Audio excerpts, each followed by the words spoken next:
just checking to make sure that we are live on all platforms. Looks like it.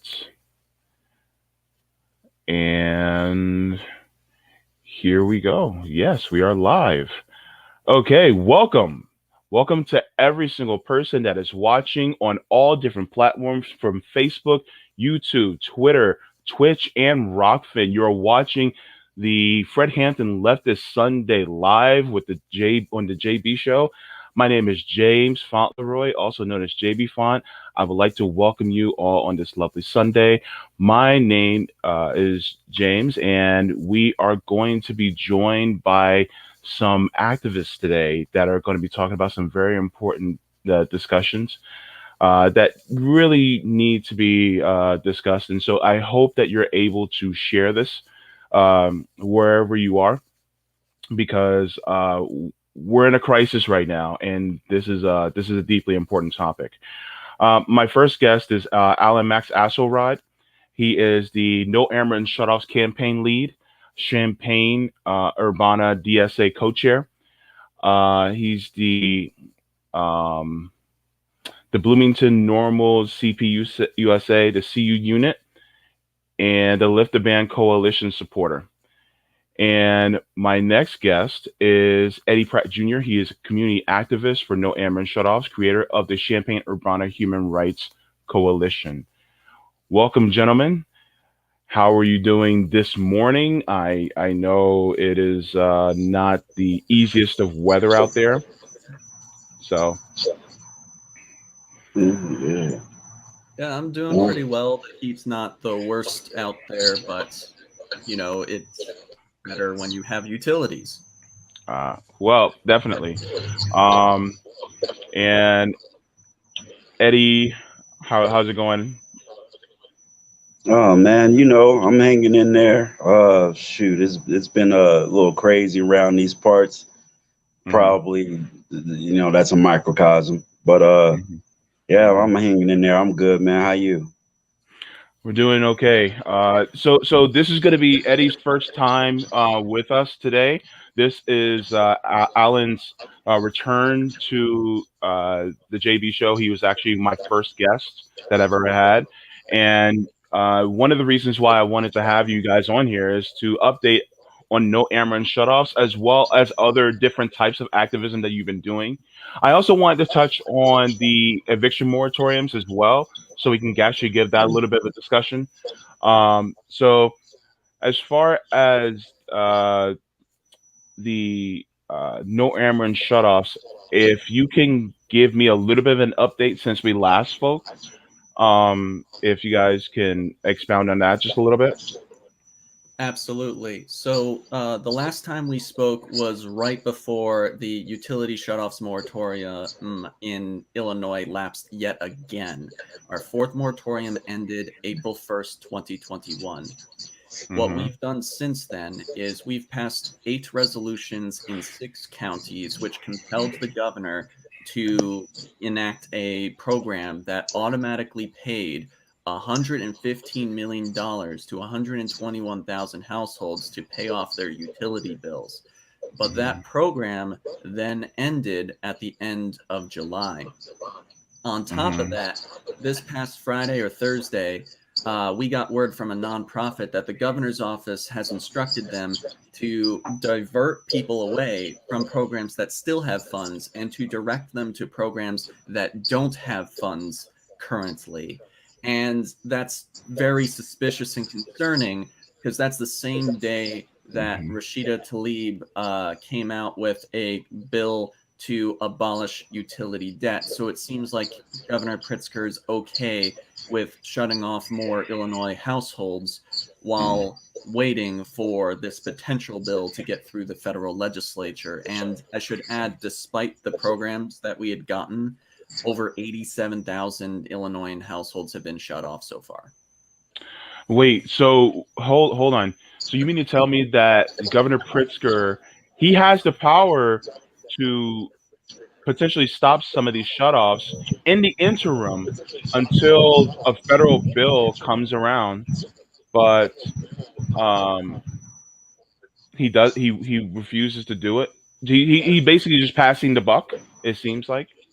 Yeah, more or less. Like the thing of it is, the resolutions that are passing all point to the part of state statute that enables Governor Pritzker to stop utility shutoffs. This is something that he had lied about October 27th, 2020, to the press that we had to educate press on, and they fact checked him about it. And then he just kept on going as if that wasn't recognized.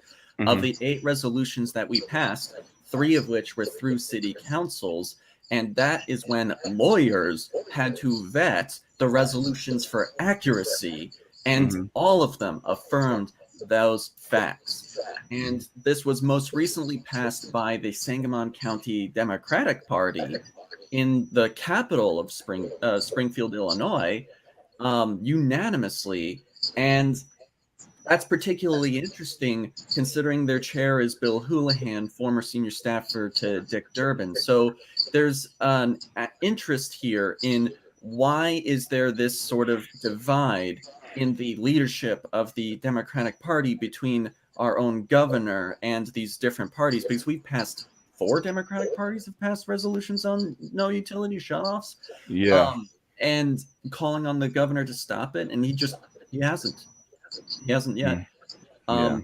As for, why he's not doing this, he ended the state of emergency in Illinois during that 1 to 2 month period that we actually had a good COVID caseload. But the Delta variant was already in the Midwest when he did that. It was in Michigan as early as April. And so what we have is somebody who knows how to think long term when it comes to getting elected, knows how to think long term when it comes to vetting investments. But when it comes to long term decision making for public health, when it upsets maybe some people that he may want to keep good graces with, suddenly he's making these short sighted decisions. Mm. You had some thoughts, Eddie, on that one? Just another classic case of lazy liberalism. Same old thing. Being a part of NORAM and shutoffs was an easy decision for me because obviously most folks that are going to be or have been impacted by COVID and financial burden are Black folks. So it was easy for me to jump on, and it's another tale of some rich white man in power having the most tone deaf responses to people in need and in trouble. They don't care about people's humanity. We constantly lie to the public, and these decisions cost folks lives at the end of the day. Yeah, definitely. And go ahead. Just one thing to tack on to the end of Eddie's statement is that, like, this isn't, any sort of casual sort of analysis saying that the majority of households affected are Black and brown. The Attorney General at the end of March put out a press release saying there were 800,000 households. Remember, we only got funding for 121,000 of those households. 800,000 households, 1 in 6 households in Illinois, were vulnerable to shutoffs, and the majority were Black and brown. This is in his own press release, and previous reporting showed that there was an increased representation of Black and brown households in shutoffs last year. Wow. So it's pretty much a classic case of that kind of almost like a personal responsibility type of individualistic mindset, where you guys should have saved for this just in case, but you guys didn't, so I'm not going to pay you guys much attention. It's almost like out of sight, out of mind. We don't see poor people, so therefore we're not going to pay attention to you. That's basically what it sounds like to me. Yeah. Well, we don't get elected by poor people. And right now, the governor is up for re-election and has already declared that he's going to be running for re-election while leaving Illinois households in this vulnerable state, which is just irresponsible to say the least. And this is where we're going to see a lot of politicians either grandstanding or doing this kind of tone deaf stuff. And if I have to choose between one or the other, have them principally grandstand, give people what they need. Even President Biden said that we need to be paying people to get vaccinated. And yet in Illinois, we aren't doing that. Yeah. Uh, that's ridiculous. Of course, that needs to be changed. Um, as far as getting more people shut-offs, the utility shut-off moratoriums, it's something that they're one of the reasons why I wanted to do this. Eddie, if you don't mind, can you mute just for a second because No, I'm you. hearing feedback. Yeah. Okay. Thank you. The the reason why I'm doing this is because I want to spark a fire within other people who are in other states. Because one of the things about utility shutoffs is if you don't have water, if you don't have electricity, that is a risk to you, especially the people um, who are disabled like myself. Um, I couldn't survive in my home without electricity, let alone having water, right? Um, and neither could any of you. Let's just be real, okay? That's the world that we live in now is that you have to have electricity and you have to have water in your home. You can't just go out into the wilderness, dig a hole for water, and then live off, candles and sunlight. That's not the world we live in anymore. Um, Plus, we have to deal with things like climate change. So, air conditioning pretty much is a must here in Florida, as well as many other places within the United States, especially in the South. And so that goes without saying. But the fact that people are not giving anyone any regard in this situation, especially during a pandemic, it is a threat to people's lives.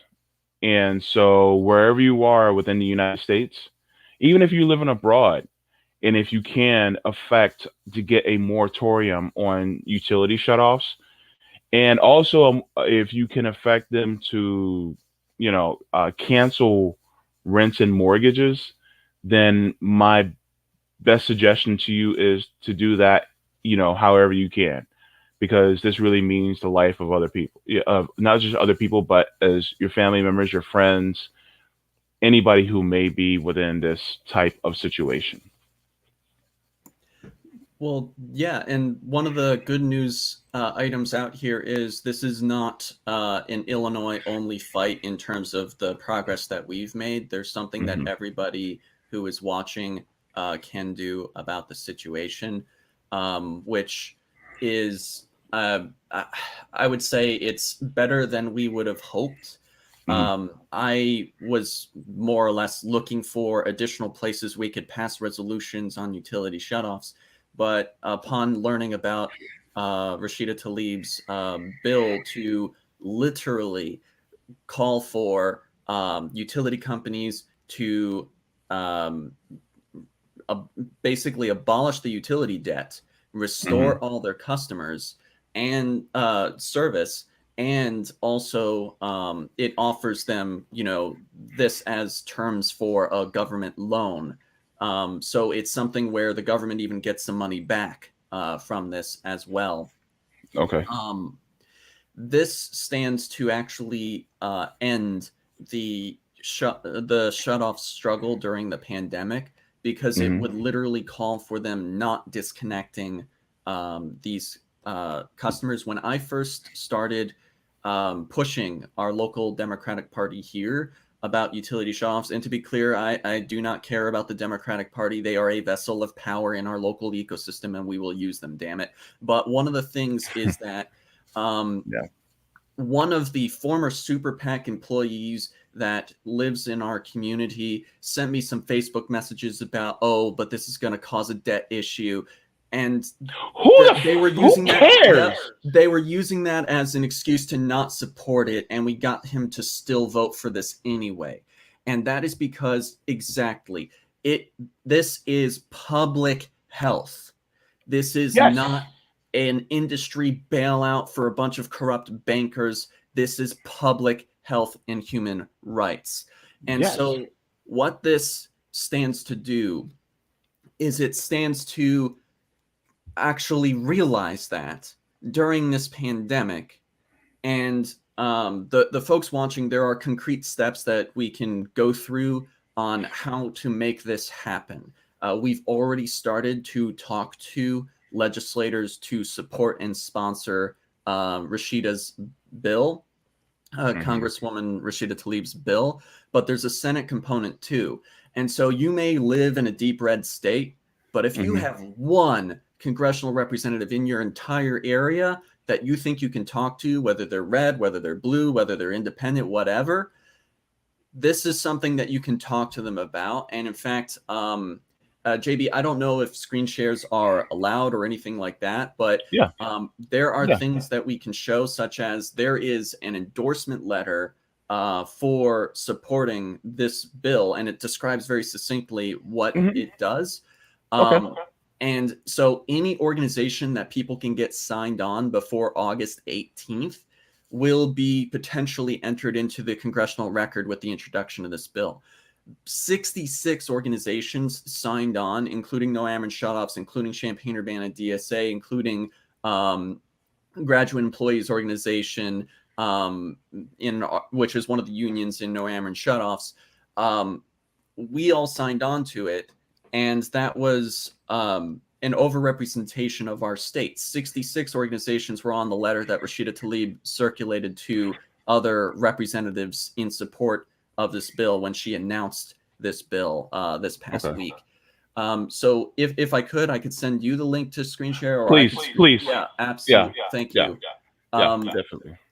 So I think that it would be great for the people viewing to see and to have the link for this endorsement form, if permissible, which would allow them to talk to their local community groups. I don't care if it's the Raging Grannies or the Democratic Party or the Republican Party, the Green Party, or whoever. If there is an organization that organizes in your community, not just nonprofit, whatever, have them vote on this before August 18th if they can. Have them show their communities that they care about them.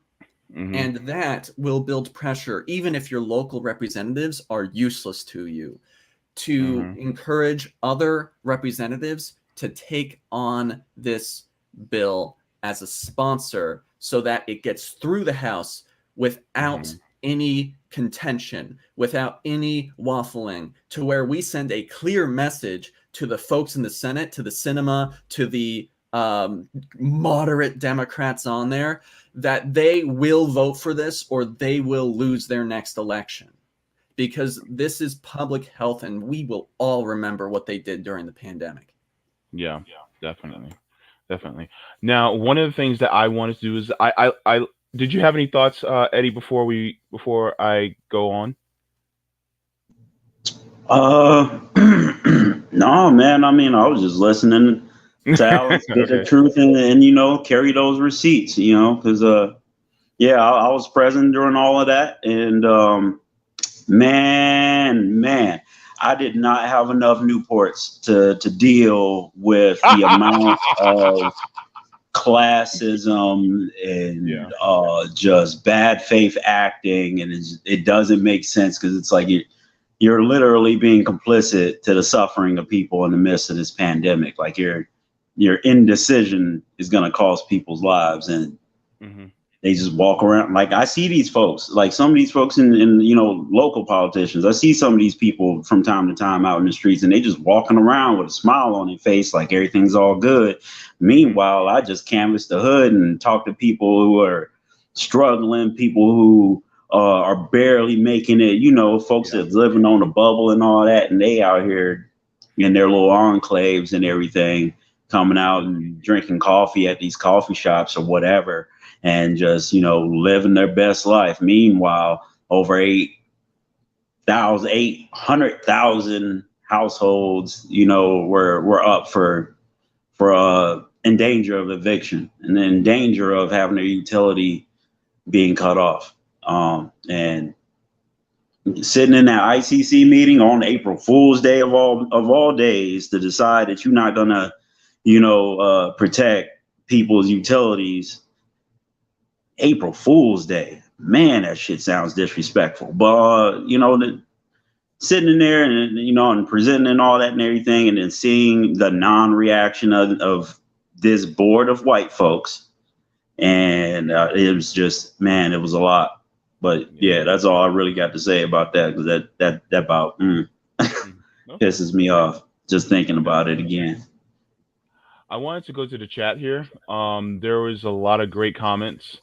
And if you guys, want to respond, please feel free. The first one is from Bluebird123. Says any local communities where they have instituted their own rent utility moratorium until the pandemic is really over and people are back on their feet financially, or just everyone on their own. Yeah, so one of the communities that we talked to was Decatur, and another one was Bloomington. Both of them have municipal utilities, and to varying degrees, they have implemented either means-tested or blanket moratoria on their municipal water utilities. However, a lot of places that aren't going to be doing this, unfortunately. But the other aspect is, I know that Party for Socialism and Liberation has a representative in New York who actually led a moratorium for utility shutoffs, I believe. I'm struggling to remember the specifics of that, but I can point a PSL member to later comment on this video to provide that information. Okay, thanks. Did you want to comment on this, Eddie, at all? Nah, he's the guy that knows all the facts as far as that's concerned. Okay. Yeah. Okay. I'm an active participant in that, but okay. All right. Bill Bradley, will a round of evictions teach progressives we should focus on class solidarity and give up on leftist solidarity? Probably not. When we have progressives, oh, sorry, Eddie, you wanted to say something? Well, I mean, I don't know. I just put out a status a few days ago hinting about what this alludes to. Like, there's this big old thing in the midst of leftist circles called branding, where people are more or less beholden to labels and whatnot, and that kind of breeds bad faith acting in itself. So, I mean, will it? Yeah, you're probably right, Bill. Probably not. I mean, should it? Yes, but will it? Probably not. But I don't really care about these progressives or liberals, and most of them are probably closer to center than anything else. The people in the streets, the folks, the real folks, they know, and those are the folks that's gonna move. You get enough of them people activated and in tune with what's going on around them progressives ain't gonna matter long anyway. So that's all I have to say. We have in Champaign County a progressive branded Democratic Party, and in March or April of last year, they suspended evictions before the state of Illinois suspended evictions and before the CDC suspended evictions in any kind of capacity. And we even then circulated a letter in January having a lot of progressive branded politicians reaffirm that they want to suspend evictions. Yet our sheriff, who's up for re-election, who was the person who enacted that, isn't doing it this time. And I think that it's because people are going to remember the election results. And I think that the people that are making these poor policy decisions when it comes to public health are even going to be rewarded for it based on the current dynamics electorally that we have. Just to kind of put things in perspective, a higher percentage of our population has gotten vaccinated than voted for president in 2020. We have less than a 50% overall population that participates in the electoral process, and guess which half it mostly is. It's not the folks who are struggling and getting screwed over during this pandemic as the majority of the voters, especially in the primary and the general, for these folks. So they can afford to actually completely disregard us unless if we are in organized bodies that challenge their power in concrete senses. That may even be the reason that if they want to get reelected, they must actually conform to our policy demands instead of the realtors' policy demands. But we're not there yet, unfortunately. Yeah. And one of the things I want to bring out is that we're talking mostly local politics. We're not talking necessarily completely about the national politics. We're talking about how to be able to change things within your local community because, like, I forgot who said it, but they said all politics is local. And so, if you can affect just, let's say, 1,000 people within your area so that they don't have to experience any of this types of crises, it's worth it. So, that's one of the best things about, having Alan and Eddie on is because they also tackle it from a local perspective as well. Well, yeah, and your local units of government, your local power brokers, you break them on a particular issue, that scales upwards. One of the reasons that the white supremacists and the Republicans have a lot of power is because they use this idea of the geographic distribution of representatives to cause a disproportionate amount of noise in an elected system. When you have a large number of Republican counties, what that means is you've got a large number of congressional and county-based representatives who are now going to be echoing their policy demands inside of a hall of 435 people. And so by emphasizing the local aspects of politics, you can affect the national politics in your communities, from your communities, I should say. So, this is something very tangible. Look at your local organizations and see if there are ones that will treat you with dignity, that will allow you even to engage in a disciplinary process with any member of their leadership if there is malfeasance being done. And if you find organizations that have that sort of structure, it is potentially not guaranteed, but potentially safe for you to engage. That said, on the issue that we're talking about now, not many people will likely be talking to their representatives about this bill. And so if you actually call the federal election or the federal legislator number, which I can pull up as well, you can actually just say, I want to speak to this person, or I live in this area, and they will route you to your representative. Oh, dang, I'm not finding it. I will pull that up in a second. But like literally for this particular thing, reading the endorsement letter for Rashida Tlaib's component bill in combination with Senator Merkley, reading that to your representatives and asking like 2 people maybe to do that too, that's going a long way. You already have the script. It's this letter. Yeah, so it's already pretty much mapped out for everyone. That's one of the best parts about this. I like what Stuart Fishman said. He said MLK and the civil rights movement knew that they would have to defy the law in order to achieve any kind of change to their conditions. To confront our current situation, we must do the same. What are your thoughts about that? Let's start off with Eddie. I mean, I'm in full agreement. We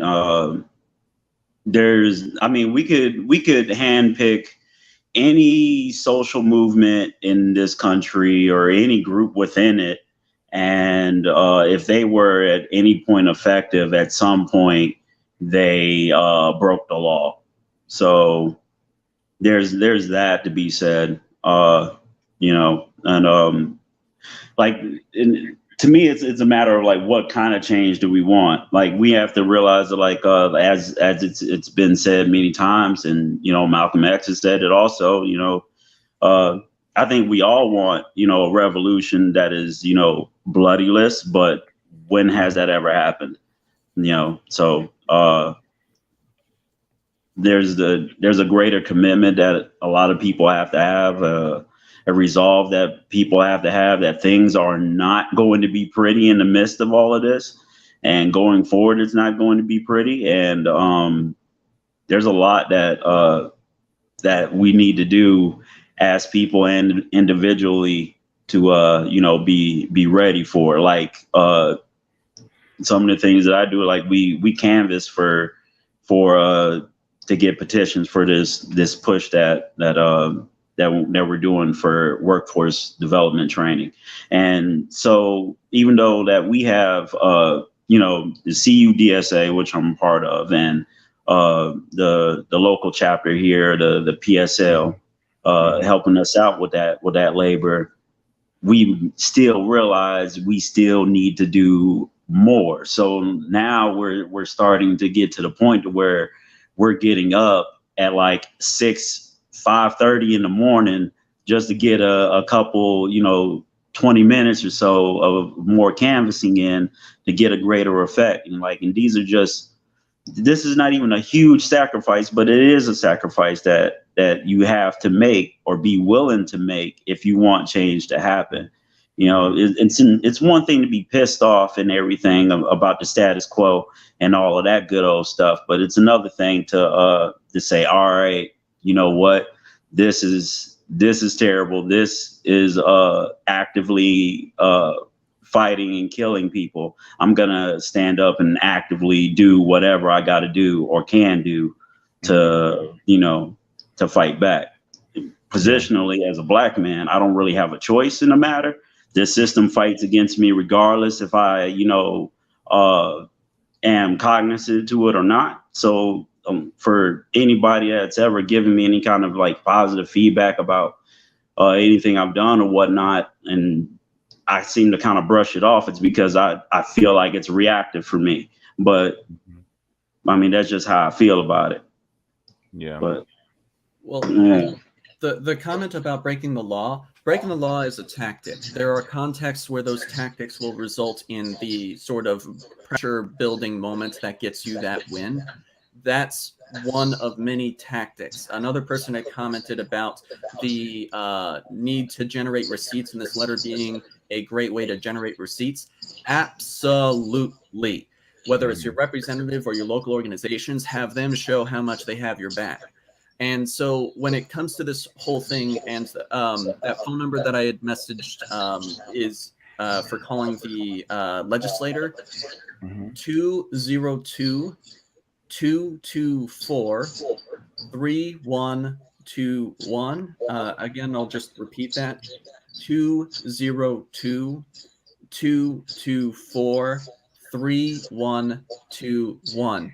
And one of the reasons for this number, like just calling during your lunch hour, it's going to take less than 5 minutes, and reading that letter that was linked earlier is going to go miles, because when it comes to the ability to generate receipts, JB, I'm sending you a database link where we have every single federal representative in Illinois, where we have the number of shutoffs that have happened in their area, in their district or their state, depending on their level of representation, as well as the total career amount of utility contributions. And so we're going to approach them first off of the idea that maybe the facts are enough. But as we get that first wave of folks signing on, and then there are folks who don't, we're going to be approaching people in a level of priority based off of just how much money they've received from the utilities. And this is a step that people can reproduce in their state. There's a website called followthemoney.org. You can type in your representative's name, you click the candidates tab, you click the top industries tab once you select the candidate, and you can see just how much money they've received from utilities. So first approach them with the letter, and then if they do not actually follow those demands, then at that point there is something to be said where people can start talking about just how much money they've received from the utility lobby, because we can, through the publishing of receipts, build pressure on these representatives to do right by their communities during this public health crisis. It is completely merited. So if anybody's interested in making something similar for their state, please reach out. There are other utility shutoff related groups in there. I can connect you with them or what have you. That's why I've got my handle here instead of my name. So please reach out. It's super easy. It might be a moment or two before I respond back, but this is free public information hidden in plain sight that, when brought to bear, can cause the pressure that we need in order to cancel utility debt and restore power to every resident, citizen or not, every resident in this country. Mm-hmm. Yeah. And, you know, this, and mixed with the need not just for eviction moratoriums, but the need to cancel rent and mortgages for people, because is it going to build up anyway, right? Just a question to both of you, as far as the shut off moratoriums, what about if utility companies continue to build up the charges for people? Like, for instance, let's say you're under the moratorium for shutoffs, but they keep track of how much you're using. And then once the moratorium is over, you say you racked up $5,000 in, energy costs, and now they're just going to demand $5,000 from you. Like, so what about that? Well, so that's actually where this bullet point in the form letter that we'd sent is particularly poignant. It requires the loan recipients to suspend utility shutoffs, restore any disconnected services, suspend late fees and charges, stop the sale of household debt to debt collectors, stop placing or selling liens on households due to outstanding utility debt, stop filing adverse reports on households due to unpaid utility bills to credit agencies, and establish reporting requirements and disconnections about disconnections and arrearages. But there's also this bullet point further up: provide a total of $13.5 billion in low interest loans to public and private water utilities, which will be forgiven when the utility forgives household arrears. And so that's the particular thing here. Is arrears means debt. This is literally saying, we will only give you money, corporate utilities, if you forgive the amount owed. You suspend shutoffs, you don't report anything to credit agencies, you do no harm. That's why reading this to your representatives is super important as well. So the first one tackles water utilities, the second one tackles electric utilities, the third one includes broadband, internet, the folks here who may even owe money to their internet utilities. This causes them to forgive that debt, to abolish that debt. In fact, Got it. the video of Rashida Tlaib on this has a hashtag of cancel utility debt. People aren't mincing words about what this means and what this is. Yes. Yeah. Because the thing is that even your internet is no longer a luxury. I used to think back then, oh man, they would never help me pay for my internet because that's considered a luxury. Not anymore. You have to have internet in order to survive in this country. If you don't, you can't live. So it's the same thing. So I fully am, in agreement with that, and I think that is wonderful. And I'm sure that a lot of people can utilize this. I can definitely utilize this in um, my area. One of my representative is actually Val Demings, and she is running for Senate as well. She did not show up for the Medicare for All marches. In fact, she does not support Medicare for All. So, maybe some of her opponents can, take a look at this as well. But yeah, so also, for instance, you have different mayors, county mayors, as well as city mayors. You can, because they're all interconnected in some way, shape, or form, and you can use this as well on them. Would that be correct? Yeah. So whether it's your mayor, your alderperson, your city council person, your county board member, your county board chair, your sheriff, your circuit clerk, whoever, your Mm-hmm. precinct committee person, again, whoever it is, Mm-hmm. they can be approached about, actually Mm-hmm. supporting these demands. But I'm also talking in a much more basic context. Your local DSA, your local Green Party, your local Democratic Party, your local People's Party, your local Mm-hmm. Party for Socialism and Liberation, your local Socialist Alternative, your local Communist Party USA, your local Malcolm X grassroots movement, your local anything. Talk to them about signing on to this letter by August 18th. Because even if they don't directly contact their representative, signing on to this letter will still increase the probability of abolishing the utility debt, causing the suspension of shutoffs, the restoration of everybody's utilities. This is more or less the end condition for the no Ameren shutoffs fight. We were fighting just in our state. And so that, database that I sent your way, we're going to be talking to every single one of our representatives in the state, and we are talking to every single one of the No Ameren Shutoff member organizations, which spans our state, about signing on. And organizations are still signing on.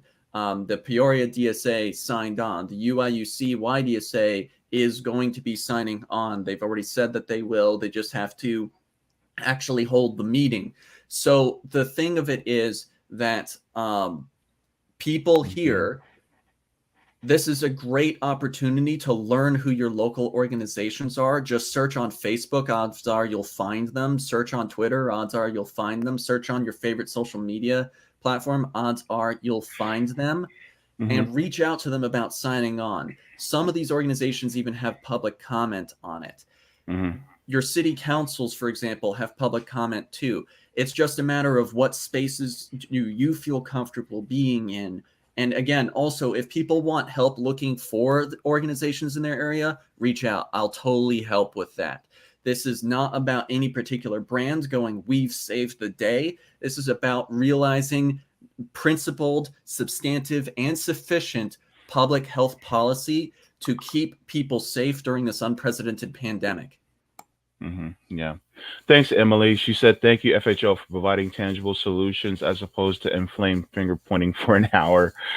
Look, here's the thing, um, you need some of that inflamed finger pointing for at least a half an hour so you know what the problem is. But the other half an hour, you come up with the solutions in order to fix the problem. So, but it's not really me. It's people like Eddie and Alan, that are providing the solutions. And this is one of the reasons why activists are so important. If you know of any activists, talk to them, take them to a coffee shop, buy them a coffee, sit down and have, a conversation, buy them a cinnamon roll while you're at it.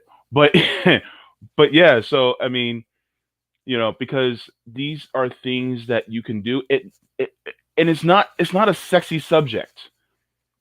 And a lot of these subjects aren't sexy, but they help people. And that's the ultimate goal. Now, I also wanted to kind of deviate a little bit from this because I wanted to talk to Eddie about Swift, and I wanted to get your comments on to give us a little synopsis of what it is and how it can help, those of us, especially who are watching right now. So what SWIFT is an acronym that stands for Support for Workforce Training. Now, this is a program that is active and has been in the last year at our local community college, Parkland. But that particular program comes from the state program that is called the Workforce Equity Initiative. So there's many other places around the state that also participate in this type of workforce training program. But what I like about it and why I've been pushing on it so hard is it eliminates a lot of the obstacles that this economy and system perpetuate on poor folks as far as trying to attain skills, which lead to higher paying jobs, and all that. So it eliminates tuition. It's zero fees. There's also a stipend involved depending on what you may need it for in the program that you're in, be it for things like childcare, another obstacle, or transportation, another obstacle, or even just to offset the money that you would more or less lose not, being in class versus being at work, another obstacle. So to me, when you put all those things together, that it stands to be a direct path out of poverty. Now, there's other things that have to be considered. This is a quick turnaround type of program. It is meant for to be capped at 6 months or less to get people training to meet the minimum qualifications to get into things like getting your CDLA, construction, healthcare, and IT. And the goal is to give you the skills that are going to get you into jobs that pay at the very least $50,000 or better in the first year. And these are things that you of course you can build upon. It's one of those let me get my foot off in the door type of things. You know what I mean? And so this push really started in earnest back in December when I made a public comment to the Champaign City Council. But since then, and why this push has really picked up steam in the last year, and just locally within that program, it's only served 52 people. 52 people ain't enough. We've had a 20% increase in people living under the poverty line. We have all of this widespread violence and everything, and it's not random. I mean, it's the byproduct of inequity. And so when I think about what can I do, what can we do, what should we do to try to get in front of this issue and everything, I think about what the root cause of all of these things are. And to me, the root cause is inequity. And if we're really going to find a way in front of this, we have to give people the tools to be able to decide what they want their community to look like, through their own direct action. And that's a beautiful thing. I believe in self-determination. I believe in personal sovereignty. I believe in allowing people to build their own social economic base. There's one thing that Black folks haven't had very much so in this country, is a strong social economic base that would force their city and state and federal governments and the police to deal with them differently. I mean, there's a reason why we're 0 for 200 or so on trying to get an anti-hate bill, and why Asians are 1 for 1. But this program ain't gonna fix everything, but it's a direct path. Once we get through with getting in and getting mentorship to folks, this is something that stands to be the next step. Okay, so we've done all of this outreach and all of these different things, with be it with young folks or older folks, this can go in many different ways. You can apply it to high schools in a way of, if you remember how Job Corps worked, so it could be like a type of feeder system for other children or other young adults, I should say, that are not planning to go to college, because not everybody goes to college, right? And and so it gives people alternatives. And when you don't give people alternatives, they become trapped. There's a reason why, you listen to rap music, you hear trap. Why they talk about trap music? What is trap music talking about? This is unraveling the trap is what we're trying to do. You know what I'm saying? So it's real big to me. It's real big that this happens. It's something that solidarity is picking up in the streets and everything, and it's been great. So just to get into the real meat and potatoes of what the demands are as far as this ask is concerned. And so we're using the hashtag Matcha Meal. And so basically we're demanding the city of Urbana and the city of Champaign to both match the original $1 million that brought the SWFT program into fruition, with the focus being on increasing enrollment, increasing access, and the other increasing amount of money in the stipends to people in the program. Doing both, because 52 people in a year ain't enough. If we're really trying to turn the tide and really build something within this system, not to say that I am pro-capitalist, I am about as anti gets, but we have to survive until. That's my thoughts. And so we're here right now. We're in capitalism, and we're not just going to magically do away with it. We have to fight through it. Attrition. It's the only way we've ever gotten through anything concerning this damn country. So this is another one of those things. A byproduct of this push is that it's fringing on bringing about some semblance of class solidarity here locally. And we're seeing a lot of different groups start to get wrap their hands around this thing and start to join up, and there's some cynicism that we're dealing with from some politicos at the state level and at the local level. But as things are going on, and as we continue to go out and get petitions, we got an open letter circulating on the internet too, and soon we're about to bring the fruits of all that labor to them. And we've basically been doing the job of the state and Parkland College by making sure folks are aware, because I've been out here in these streets and folks don't know about this, and that too is a crime, if you ask me.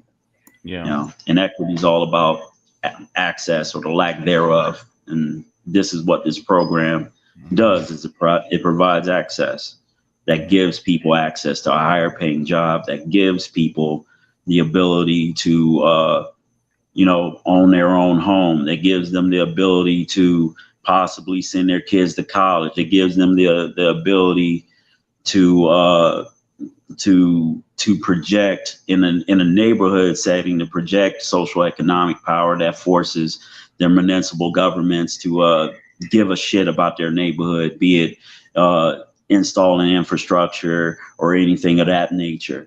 It forces the police to deal with them different, and all of these things that we've classically and historically have had issues with. And again, it's not an end all be all, but it's something that I love, and it's something that I'm a push to the moon, for the folks anyway. Let nobody stand in between equity for the folks. Yeah. One of the things. Oh, go ahead, please.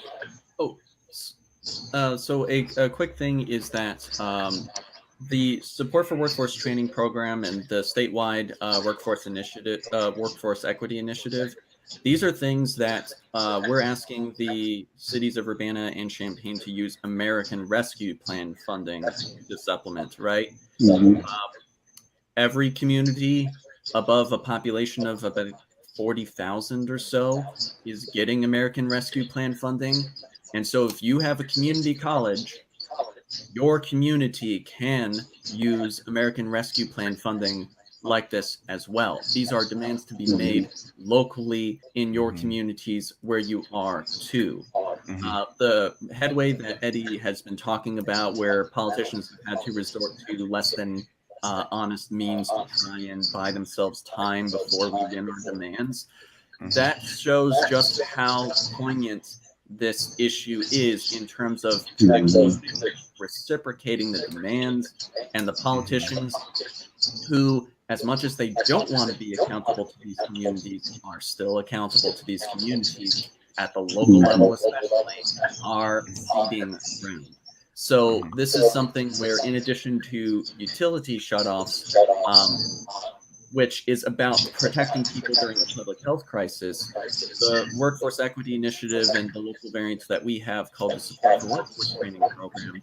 This is about violence prevention, community equity to try and break some of the cycles of trauma that people experience and that Mhm. the local electeds couldn't give a crap about.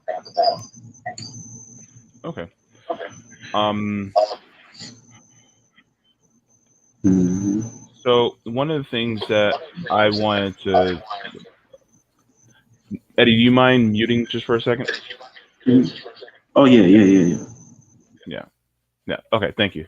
One of the things that I was thinking about, and when you were talking about this, Alan, um, you mentioned that this was paid for by the American Rescue Plan.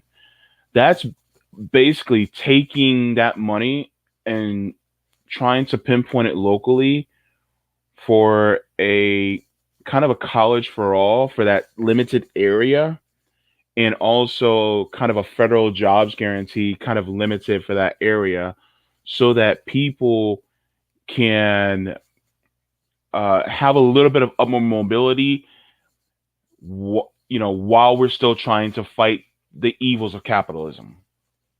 Um, am I kind of getting that kind of right in my head? Because that's what it kind of sounds like. Eddie or Alan, if you guys can chime in on that. So I've got to hop off in just a moment to facilitate a CUDSA thing. So forgive me, Eddie. I'm going to explain first, and then I will cede ground and hop out so that you all can continue. So this program is currently funded by our state. However, we are asking them to expand the program using American Rescue funding, American Rescue Plan funding. And that basically, for a community that doesn't have this program, that creates this program in a pilot capacity for 2 years using this funding. That is absolutely the right call. And as Eddie had said, doesn't require a high school degree, doesn't require a GED, doesn't require literacy. They provide the support for folks to learn how to read in addition to making it through this program so that they can get high paying jobs of $50,000 a year, where the Parkland, in our case, actually works very hard to make sure that people follow through and get those jobs just after getting the credential. It's not one of these congrats on your degree or credential and then bye. So I believe that this is, as Eddie had explained to the community all the way back in December of last year, this is something that brings an unprecedented level of equity in our community. As the data you had shown indicated, about 75% of those enrolled are Black and brown students. So it's not a workers program where a bunch of white folks who are already doing pretty well just get another leg up. This is meant to bridge that divide in a way that doesn't take away from anybody. We even have right wingers in support of this. When we were canvassing yesterday, a person who backs the blue gave us blue Gatorades after signing the petition, right? Like, Hmm. they agree that bringing equity to communities is something that will improve safety in those communities and also help those communities. So, anywho, I have to hop off. Thank you very much for your time. And Eddie is here. He's the strategical expert and has way more knowledge about this program than I do. So I highly recommend you continue to pick his brain about it. Thanks a lot. Thanks a lot, Alan. And solidarity with you, and we'll have you back on again soon. All right, perfect. Yeah, that's my guy. One of my favorite allies right there. Yeah, definitely. And you know, I love this because the ability to, I'm kind of hearing myself in feedback. That's why I'm kind of pausing a little bit. Yeah, thanks. But the ability to do something like this, a program like this, is really awesome because I actually had a discussion with another friend of mine who is a leftist about there. You know, I think it was my second show where we talked about there's an oversaturation of college degrees within our system, and because we have an oversaturation, you have a lot of people who have college degrees, but they really don't, um, they really can't make that much money, and there's not really much of an opportunity for them anymore. But we were talking about vocational programs and technical programs so that people can be able to do better, at least in the interim, so that they can survive until we can dismantle capitalism. So that's kind of where I was going with as far as that idea is concerned. Um, so as far as that, is that synopsis that I just gave you? Do you agree with that? Oh yeah, absolutely, absolutely. Hmm. We must survive until we get to that point.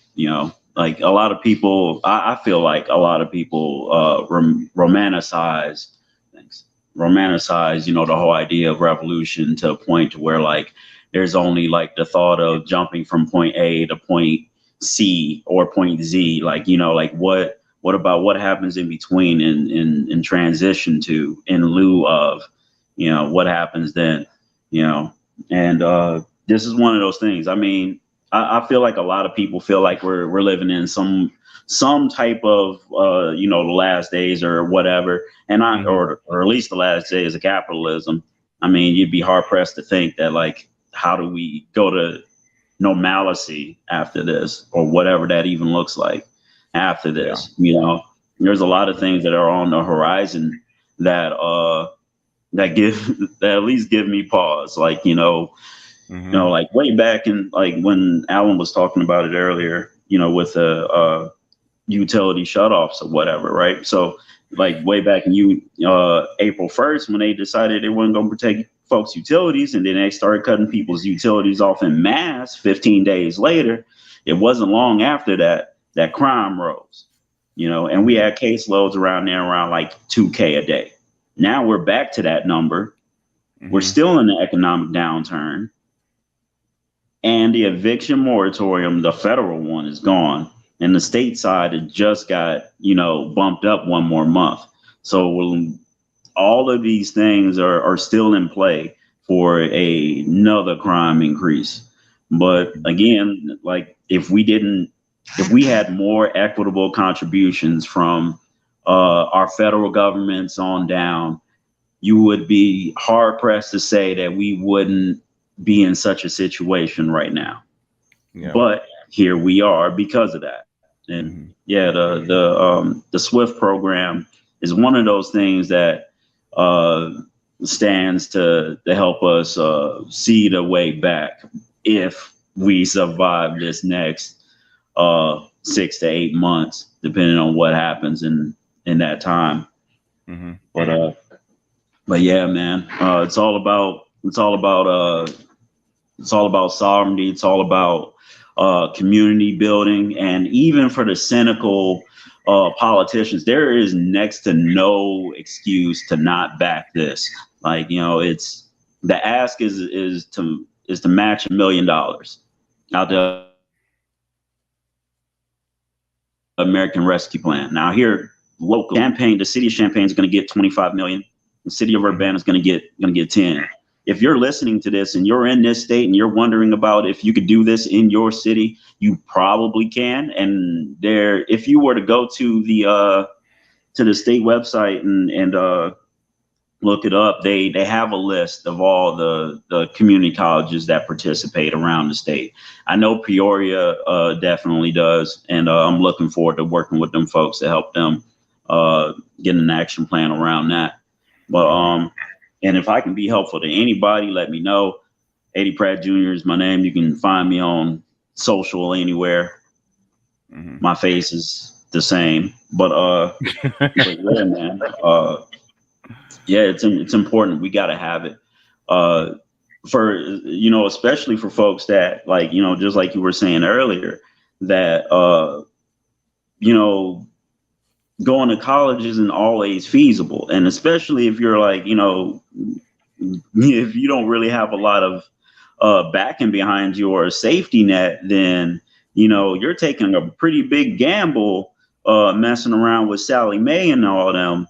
And next thing you know, you got your degree, you went through that capitalist classist attrition for that piece of paper, and now you owe like $100,000, and your first job pays you $16 an hour, and so like sometimes it's just not feasible.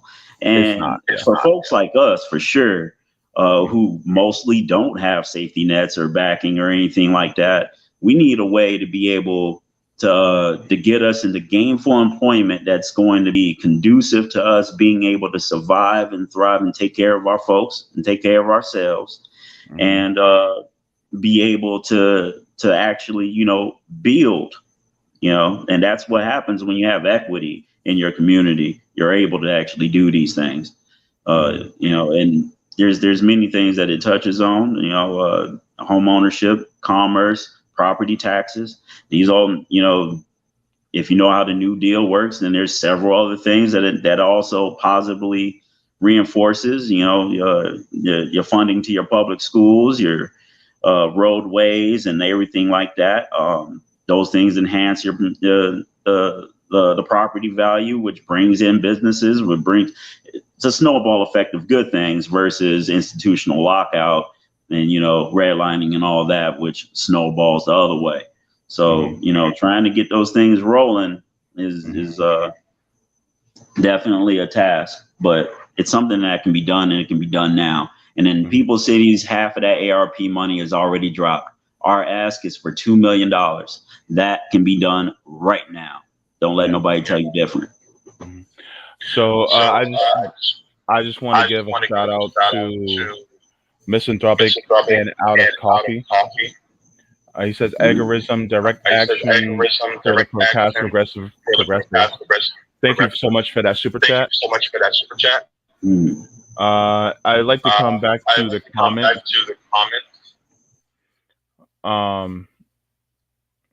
So one of the things I do want to say, though, is that, yes, this is going to help communities, definitely.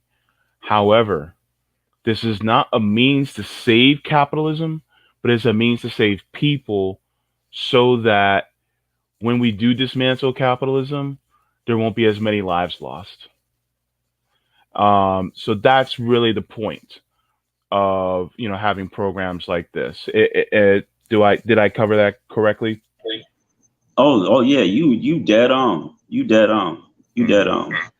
We're not looking to save this system or save any part of this government or whatnot that has always been oppositional to Black people just, breathing.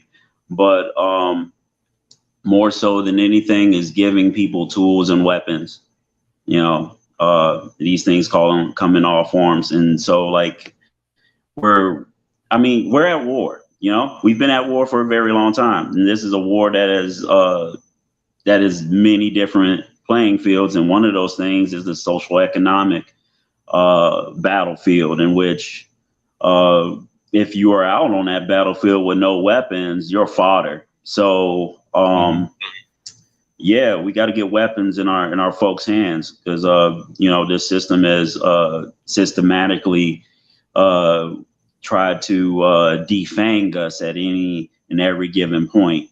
So just something like this, and giving people the ability to get work that doesn't go into like the regular sphere, like Walmart and stuff, where you have federal protections, labor protections, but at will. So you really don't got no protections for real.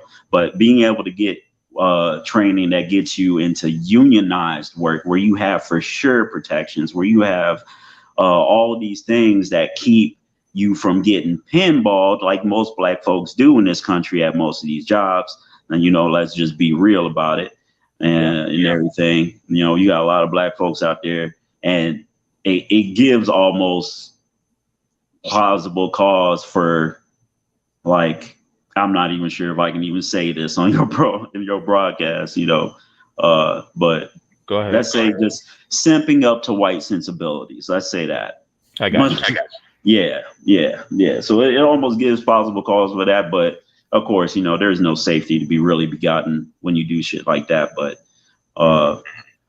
nonetheless, something like that. You're giving people the tools to get into jobs where now their income is safe. Now they have set times for breaks. Now they have set times for vacation and health insurance, and all of these different things that were not choices before become choices. And those things promote wellness, and those things promote life, and those things promote survivability. So it's a point of counterattack in a way. Yeah. And also, one of the things that I wanted to bring up was that, and a lot of people, they talk about the crime in different areas, and they go, well, why do we have crime? And you and I both know that it's largely because of a lack of resources. We are under-resourced. That's one of the reasons why. If there's any way that you can increase the resources while also increasing the education of people so that they know that they must dismantle capitalism, then number one, instead of having the Crips and Bloods fight against each other, now they're teaming up and actually feeding the neighborhoods, and then actually getting us to a point where they'll say, why do we need capitalism again? And so next thing you know, you have the dudes in the hood that are actually working together to feed and to educate everybody. And then we come to a point where it's like, yeah, screw capitalism. And then you also have these educated people that actually know how to do many different things of different vocations, so that they can help, build up maybe, worker co-ops and things like that. So it's kind of like taking the idea and, looking at it in the long term. You know what I mean? And so this is one thing that, is very interesting. And I'm glad I brought you on today, because this is something that, is good to talk about. I also wanted to give your thoughts about the eviction moratoriums, if you don't mind talking about that as well. Oh yeah, man. The eviction moratorium is something that I've been monitoring, that whole thing for months on end. I mean, obviously, most folks that are going to be on the docket look like us, but again, it's an easy point for me to get involved in. I'm extremely concerned, to say the least. I don't really have a lot of fear in my heart about a lot of things, especially doing the stuff that I do. But this concerns me a lot. I mean, a lot. I lose sleep about this because, like I said earlier, way back when in April, we had a proof of correlation to a crime increase with utility protections being gone. So we're not even talking about folks losing their house now. Now we are. We're talking about folks losing their shelter. And like I know, most crime is acts of desperation. And so when you're gonna have like 1 million more people, or almost 2 million more people in the case of across the state in Illinois, that are at risk of being unhoused, going into pandemic fall season number 2, with cases, rising up and all of that. And crime is due to bubble again, and so like, what is that going to look like? And we've already had a really bloody summer, like if we're being real, it's been a bloody summer. So what is the fall going to look like? What is Christmas? Those months are going to look like, because people's desperation picks up when it gets around, like, you already know, once it gets around like October, around that Halloween week, people start getting a little, because that it's coming. The holiday season is coming, and folks got stuff that they need to do. And so like I'm really concerned about what the state of things are going to be. Like, even what I'm pushing on, like with SWFT, that's not going to, fix that quickly. That's something that's going to have to snowball for a year or two before we really start seeing the fruit of that, But in the short term, it's like, what can you do? You could try to like be an interrupter, but folks ain't talking enough. So, so like for instance, just here, like a couple of days ago, somebody sent out some message saying that some folks were planning a retaliation shooting or whatever, and stay indoors, and it somehow got all around the city and everything. Police and everybody got their hands on it and all of that. So I organized a couple of civilian led patrols and everything around downtown and all that. You had increased police presence and everything, but there was no shooting.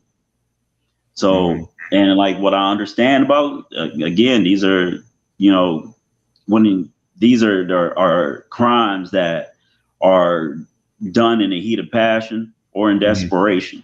So in that being the case, police don't really influence those variables like that. And so you could argue to say that, like, if you put out a message, and as a police department was like, yeah, we're going to put out 200 cops to stop all these shootings tonight, do you think that's actually going to stop people from shooting people? No. It has nothing to do with it. So we're flirting with some dangerous shit right now. Like the introduction of hyper policing is what this does. I mean, like in the short term, it's like, what can you do? But folks got to talk a lot more. And even in the messaging of that message, it was awfully vague and awfully specific at the same time. It did everything but drop names.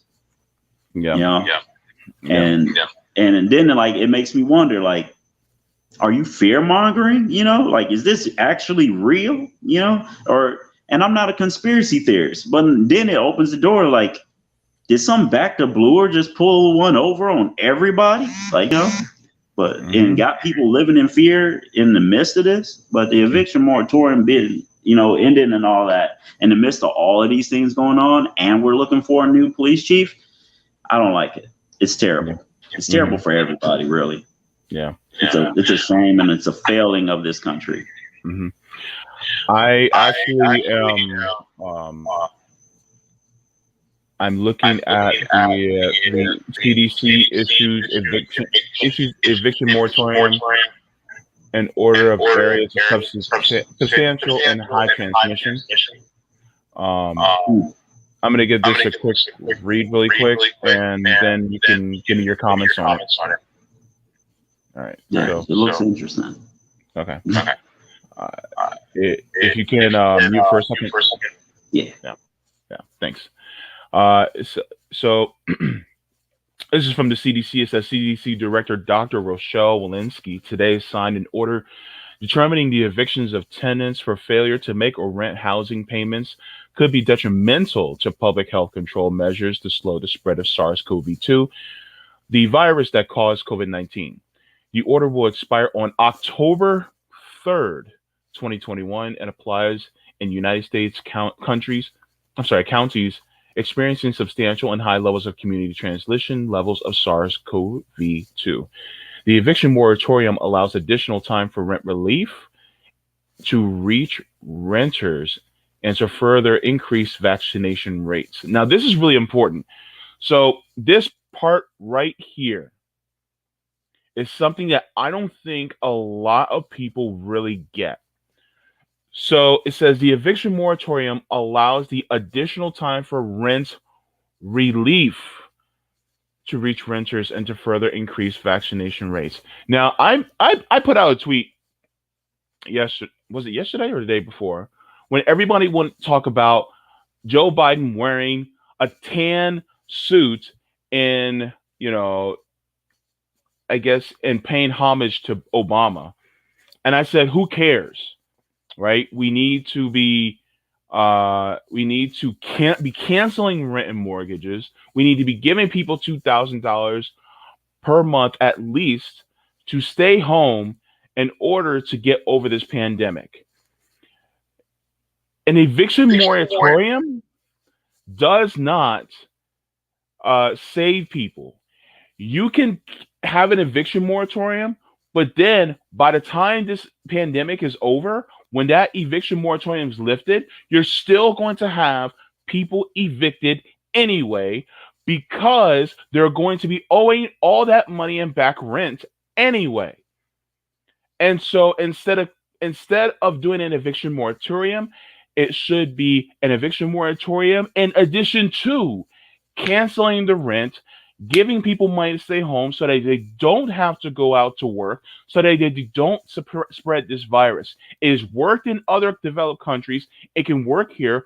Also, in Section 1881A of the Social Security Act, Joe Biden can enact Medicare for all for the entire country so that people do not have to worry about having health care. So you do all that, and then you can do that for a good 6 to 8 weeks, and then we can knock COVID out. But unfortunately, because of the capitalistic mindset of wanting to get people back to work, then they want to force people back into their jobs so that they can make more money. So this is something that I actually have been getting upset about, because who cares about the eviction moratorium?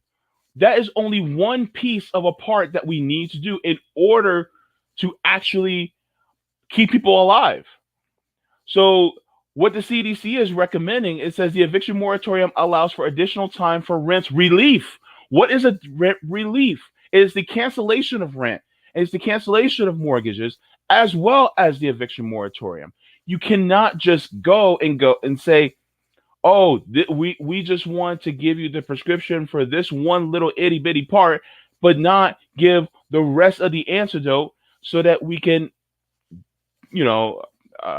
get rid of this whole entire crisis, or at least abate this crisis. And so it follows and it says, in the context of pandemic, eviction moratorium, like quarantine, isolation, and social distancing, which means we need to pay people to stay home, can be an effective public health measures utilized to prevent the spread of communicable disease. Eviction moratorium facilitates self-isolation and self-quarantine by people who become ill or at risk of transmitting COVID-19 by keeping people out of congregate settings and in their own homes. Basically meaning a congregate setting can be your place of work. So therefore, this is one of the reasons why I've been saying that we need to do the rent cancellation. Stop with the whole, we just need to do an eviction moratorium. Let's go out and just march for an eviction moratorium. No. Swing for the fence on this thing. Right, Eddie? Man, that's on Harriet. You right dead on, bro. You about make me about to go break a window. I'm boy. Yeah, man. This system is literally entrapping people and getting people killed. Workers and everybody. And the essential workers are getting completely fucked. And I was talking to a guy the other day, right? Mm-hmm. And everything. And he was talking to me about his reservations with getting vaccinated. And this guy wasn't like some, crazy anti-vaxxer with, conspiracy theories that come from YouTube and all that other stuff. He was just some normal dude. And he was like, man, I want to get vaxxed, but I literally just don't have time. I'm working 6 days a week. I can't get sick from the byproducts of of the vaccine because I gotta be able to go to work, because if I don't go to work, I'm gonna be homeless. And that's entrapment. That's entrapment. The system is entrapping people. So we gotta, and that's another thing. These politicians and this system loves doing the very bare minimum and then grandstanding like a motherfucker on it. Oh, the eviction moratorium is gonna change people's living conditions. And like, no, you're gonna preserve it. That's what that's there to do. But actually change it in a positive matter, you got to cancel some debt for that. That's what you got to do. You got to remove obstacles to bring actual equity, to this issue, because that's what all of this is. COVID is a big ass equity issue, and it's highlighted several other equity issues. And now white folks are around here screaming their heads off because they don't understand why all of this shit is happening right now. But it's all been happening. COVID just walked around as a big old multiplier in a way, and just like, so all of this stuff that's been going on in capitalism, been going on, let's just times 10 it real quick. That's what COVID did. So any of them folks shocked about all this stuff that's going on, I don't know. Maybe they should find some black dude that's teaching a class on what it's like to be black for 5 minutes, and maybe they can take an intro to that and get their wings or whatnot. But bro, like that. Whew, I'm in full agreement with what you're talking about, bro. I'm hot. So one of my things that I wanted to, I was thinking about, there's somebody here and here was talking about here a Jubilee. Hold on. Russian bot. He said Jubilee helps everyone except the financial system. The thing is that would be nice. But it has to be written into the law, and it has to be enforced. And I don't see that happening. But direct action. Ain't no substitute for direct action. Direct action. That's all I'm going to say. We're on YouTube right now, so that's all I can say. No substitute for that direct action, boy. Boots to the ground, baby. Grass to the roof. Because I understand what James Root is saying. He's saying we are turning to the very criminals who stole from us and ask them to please give us back what they stole. Who said we're saying please? Ain't no please around here. We entrap, we flank, we position. Listen. By the time that we say anything about asking anything, if the word ask comes out the mouth, it's literally demand. It's entrapping demand. At that point, it's already too late for you. Your decision is literally what's keeping you from being hung politically. That's what we're doing in CU right now with the swift push. We have positioned these political people into a morality issue. So now, if you don't do this with the whole entirety of your constituents watching, it will show that you are complicit to them in a way that they will not be okay with, and they will lose social capital because they live on it. If you can influence that, if you can find a way to take a stab at that, you'll get them to move. But ask them? No. Ain't asking them to anything. Shoot, this ARP money, that's our money. So the fact that they even being, I don't know, even a little bit apprehensive to anything that community is bringing up or at all is criminal. If you're asking me, you're plethering from the people, you're holding the people's resources hostage against the people's best wishes, so I mean, bloody list revolution. I want one. I would love to have one, but history has the receipts. You know what I'm saying? That's all I'm gonna say about that. History got receipts on that.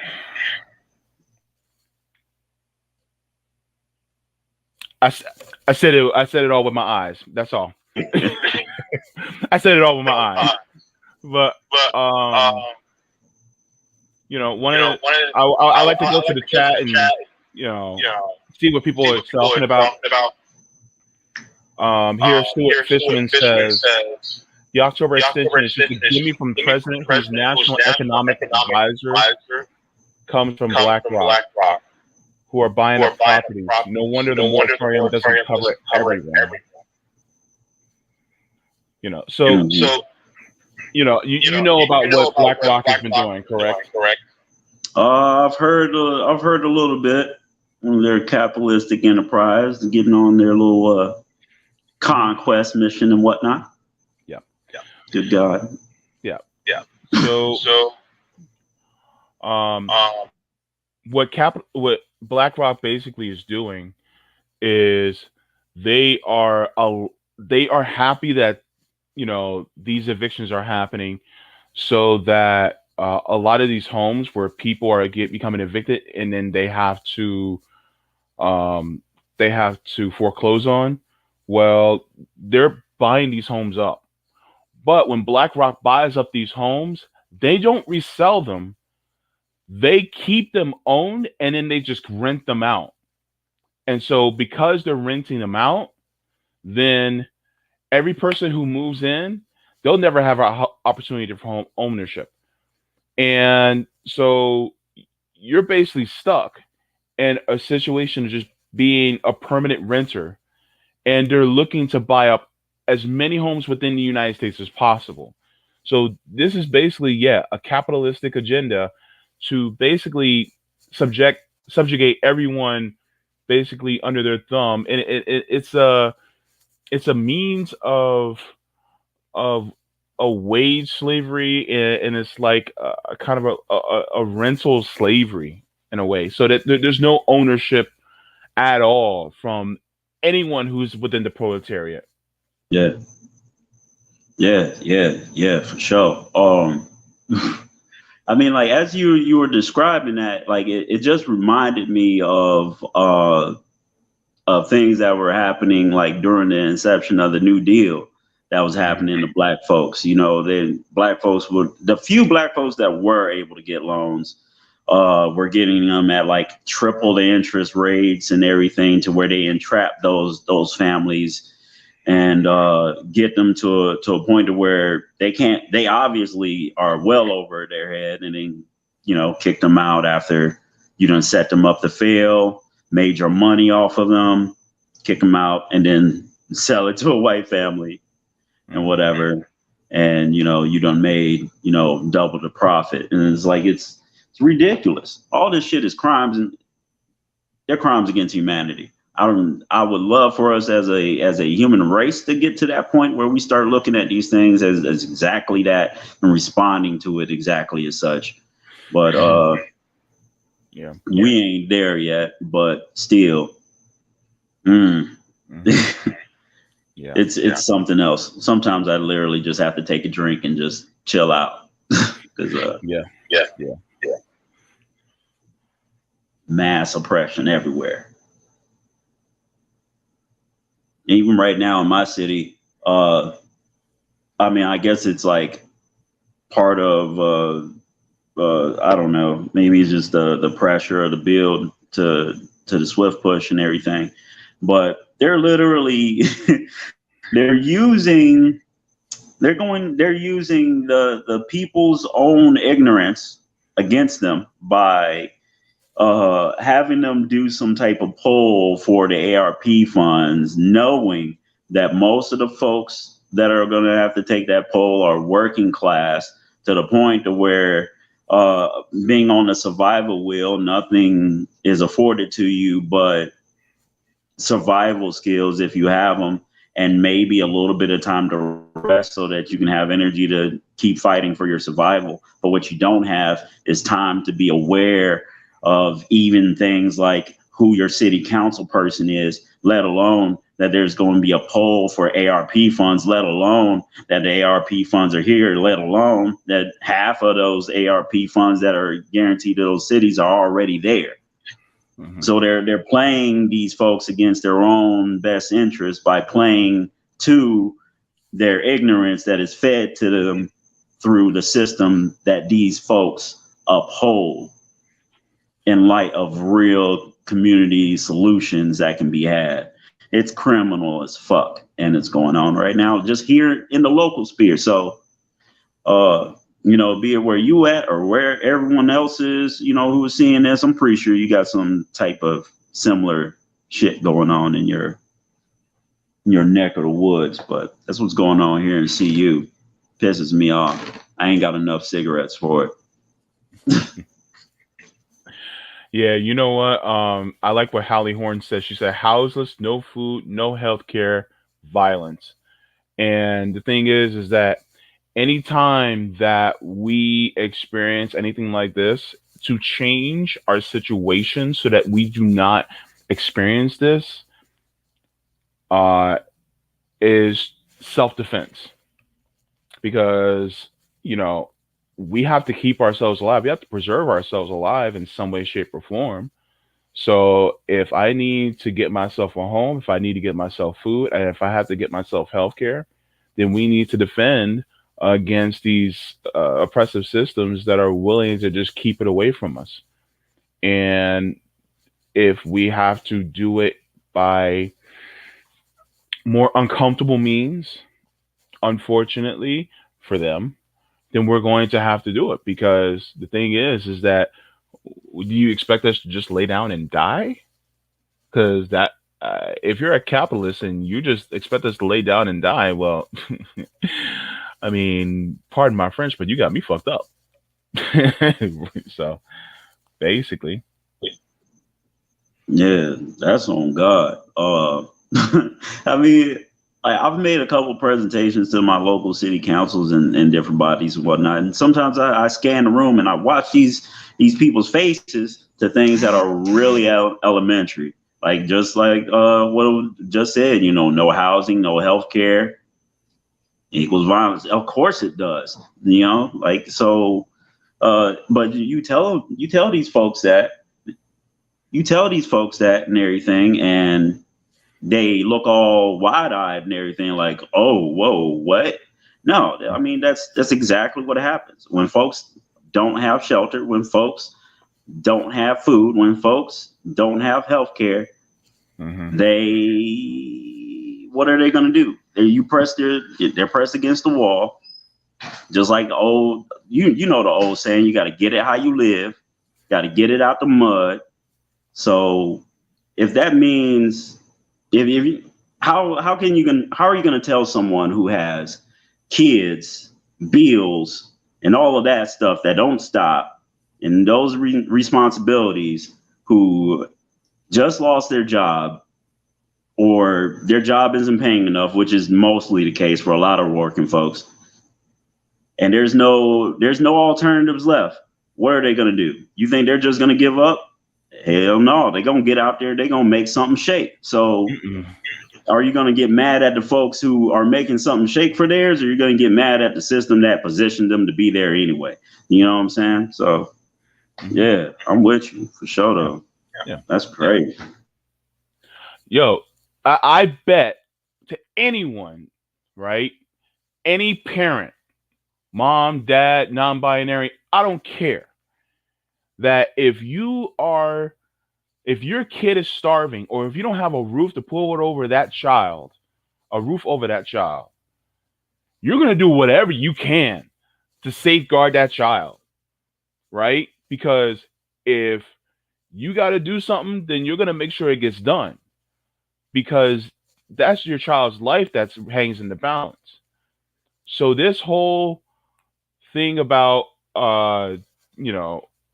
just asking, and by the way, I've been looking at the chat and trying to depend on certain people who are in Congress that are trying to trust the process or work behind the scenes, it hasn't worked out for us. So therefore, the strategy has to change. So to think that, oh, we just got to trust them even more and wait another 20 years for us to get 5 or 10 more people. No, no, no, no, no, no, no, no, no, no, no, no, no. It has not worked like that for the last 30 years. In fact, people like Nancy Pelosi sounded a lot like some of our young Congress people that are in Congress right now. And guess what that has gotten us? So, you know what? I think we need to try a different strategy because it hasn't worked.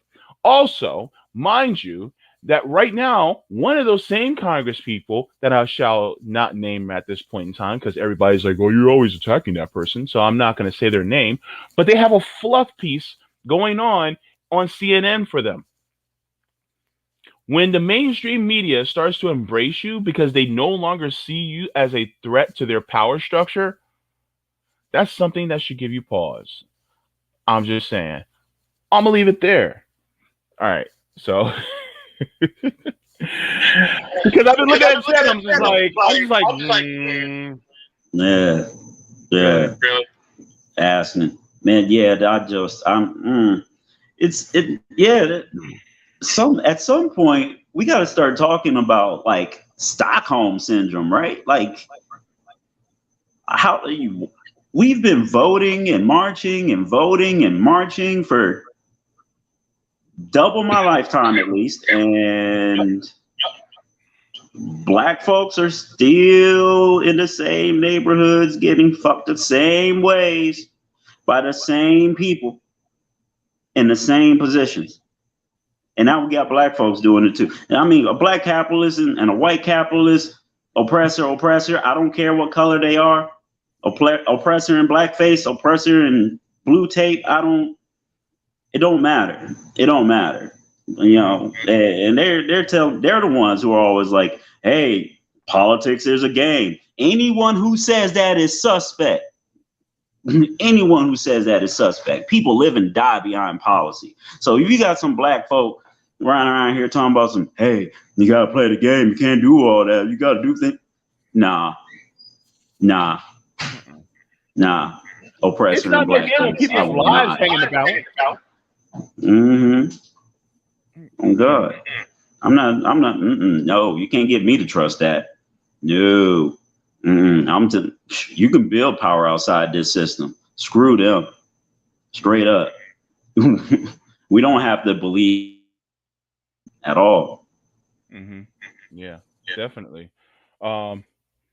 Deep Moody Purple Blues actually agrees with you. Says Stockholm syndrome is actually correct.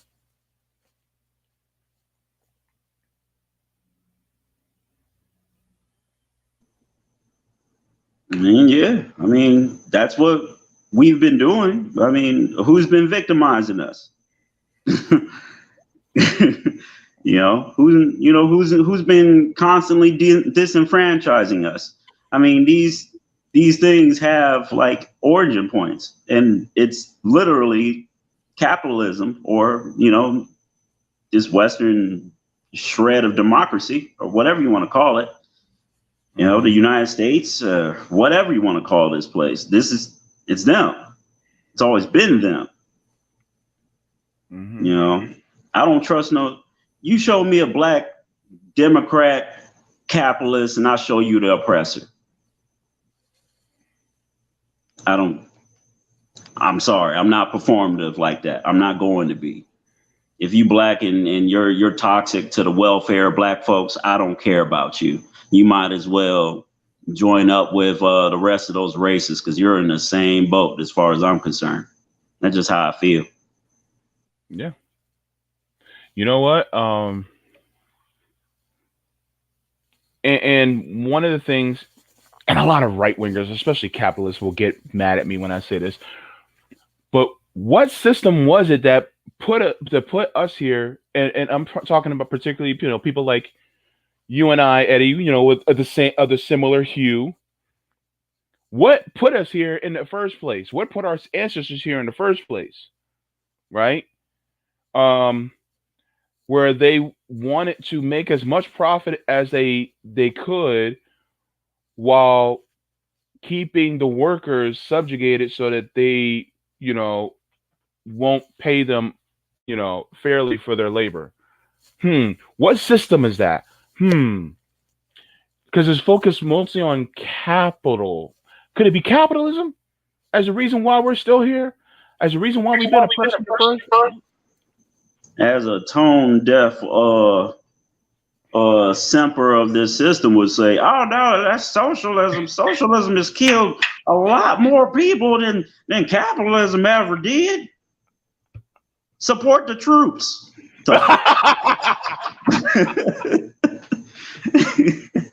It's just like, oh my God, bro. No, stop. Like, go get therapy. You need therapy. That's what you need. You need therapy because you out here championing your killers. Like, stop that. Yeah. Good God. I don't know, man. I don't know. Yeah, but I don't trust nothing in this system. And the more I learn, it seems like the less I get to sleep. Because it's like I wake up and I go outside and I go like, hits cigarette. This entire structure is out to kill me. Recognizing things like that. Like, the entirety of the architecture around us is completely and utterly racialized. And there's a good, strong likelihood that we either built it, invented it, or both, and we're disenfranchised from the credit and the generational wealth of it all that comes along with it. I find it funny when racist people just be racist and then be out here using hella stuff that black people invented. Like, how you gonna be racist and have a toilet? Like, get out. Go get you an outhouse, bro. Like, how you gonna be on Xbox Live saying racist stuff? Like, how you gonna be doing that? The grandfather of video games is a black man. How you gonna do that? You stopping at red lights, getting pissed off at black people who listening to rap music at a stoplight. Why don't you run that stoplight? Because black folks invented that too. How about that? Okay. So I'm gonna throw this out to you. How you gonna be racist and listen to rock music? Because who are the fathers of rock and roll? It wasn't Elvis. Nah, he co-opted that shit. It was people like Little Richard and Chuck Berry. They were the fathers of rock and roll. So, I said this before, but without Chuck Berry and Little Richard, you would have never had Queen. You would have never had Green Day. You would have never have, oh my God, there's so many of them. You would have never had the Rolling Stones. You would have never had the Beatles. You'd have never had all these different rock groups. You would have never had Whitesnake. You would have never had, Bon Jovi. You would have never had any of these people. None of them. You would have never had Linkin Park without black people. So they were the central part of some of these things. So that's just a little side note that I wanted to put in there, because it's like if you're a fan of rock and roll, then you need to thank people like Little Richard and Chuck Berry. And by the way, Little Richard was also an effeminate man, and he was flamboyant as hell, and he was probably part of the LGBTQ community too. So just put a pin on that too. So, man, shoot, just to add a little more flavor to that, you more or less can't even listen to any music in America. Country, bluegrass, jazz, of course, rock, R&B, all of these things have roots in black folks. So I mean, it's kind of tough for you. You can't even listen to pop. Sorry, that's also a black derivative. Sorry, not sorry. We've given a lot to this country. This country has taken a lot also. Almost the entirety of pop culture is black. So yeah. But one of the things that and we're not too far away from the end of the stream. I'm so glad that we got to have this conversation, man, because where Pilgrim said disco, house, etc., etc., etc., etc. But you know, we're trying to make it so that people realize that they deserve better,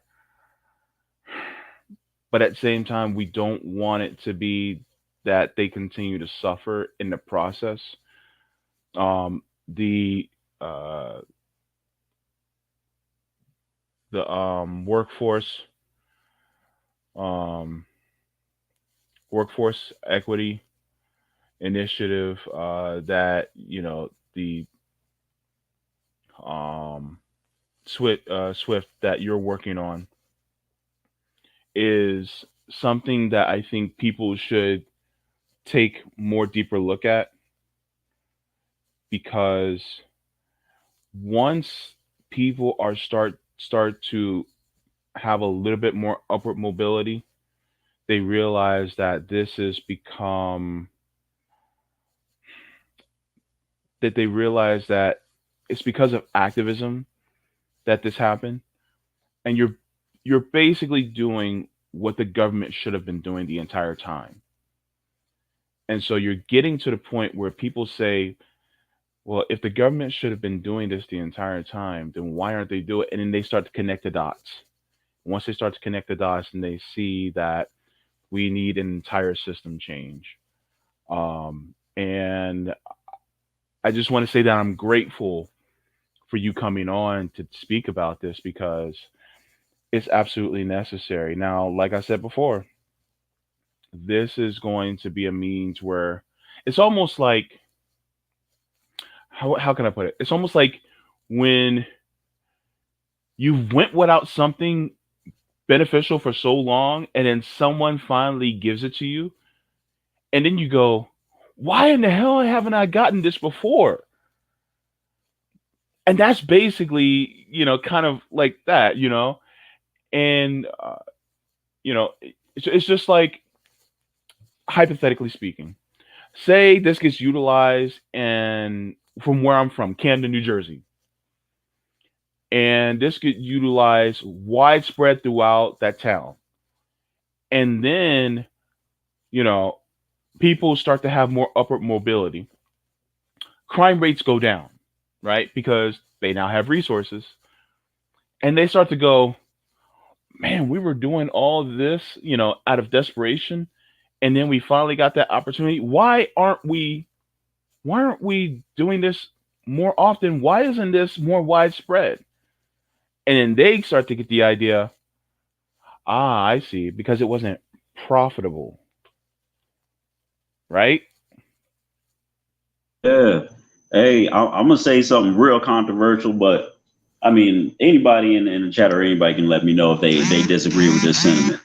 So, most faith-based leaders and these politicians are not even positioned to even want liberation or equity for folks. Hear me out. So the reason I say this is because these people literally thrive on inequity. Without inequity, there is no point for folks to listen to them because they're desperate. They're desperate. They're caught in the wheel of survival. They don't have time. And these people are supposed to represent them on these ends and give them hope and give them reason to continue to suffer. Not to rise, but to continue to suffer. I'm going to tell you something. And so, like, opposition locally to the Swift push has been literally nonprofits, faith-based leaders. That's it. I'm getting more positive responses out of these politicians and whatnot than them. Why? Because they're not positioned for liberation or equity at all, because it actually harms their very fragile base of social capital that lifts them up and makes them, possible. That's why you don't really see too much churches getting involved in activism like that. And the ones that you do are extremely radical or radical-ish. You know, like that's why you only have like maybe 2 churches or 3 churches that historically keep a footprint in social issues. And most of them just don't, because they're just not positioned to want equity or liberation. And these are the folks that is always going to tell you to wait. They're always going to tell you to pray about it. They always going to tell you this is a game. We got to do this, and this, and this, and this. Oh, we can't bring equity for the Black community because see, we have this ordinance and this red tape and this red tape and this red tape, and it's just not really possible. But how many times do these governments move hell and high water to do anything else they want? Exactly. So, you know, something like this, like SWIFT, this is something they can do right now. And I bet you in any kind of state you live in, and especially if you're in Illinois, if they haven't done it in your state, they can, and they could, and they should, and they haven't, and they more than likely won't if you don't pressure them. Hold them folk accountable. Bring equity to your streets. Your folks deserve it. We all deserve it. This is suffering on purpose. They put us here. They made these conditions. So yeah, as much as the whole gaslighting thing of, oh, it starts at home. Oh, you gotta, you know, it starts in the community. We didn't make it. We didn't decide what that community was going to be. We were stripped of having the power to choose what our community was going to look like. So yes, they are absolutely responsible. Yes, they do need to pay. Yes, they do need to give us what's ours, or we just need to straight up snatch it. But hey, it is what it is though. But either way it goes, they're complicit. So I just wanted to say that.